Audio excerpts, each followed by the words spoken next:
Nu ką, didieji karosai 1345 perėjo į upėtakius. 142, kodinis pavadinimas. Tai va, jeigu kas nežino, tai paaiškinam, kad mes esam prie Kipčiūnų malūno, Sesarties upelyje. Bandam gaudyti upėtakį, tai va. Buvo vienas konkurentas, bet mes jį išvijom, nes mes dviesiais vienas. Ką turi dėl to? Išvijau su šituo, botagu, pagalėliu.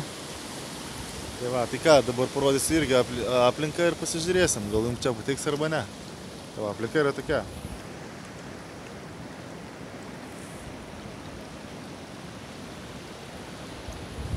Čia dabar Sesartis.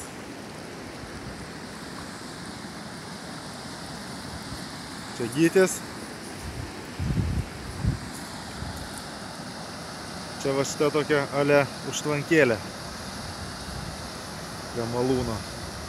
O čia tarp kitko pats malūnas.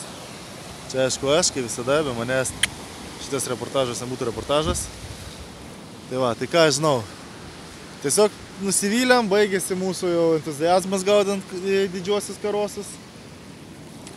Čia netoli buvom, tai atvažiavom iki Gyčio mėgstamos vietos. Iš ne vieną kartą buvo pagavęs upėtakį.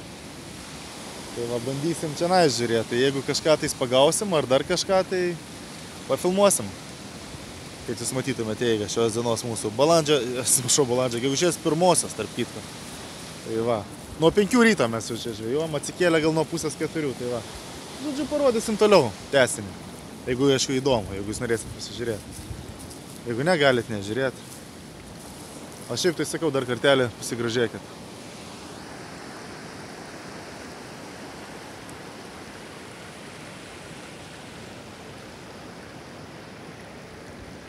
Nu, kaip sakyt, žalumos būdingos gegužės 1 dar nėra, bet šūlė, jeigu sakė, čia 20-26.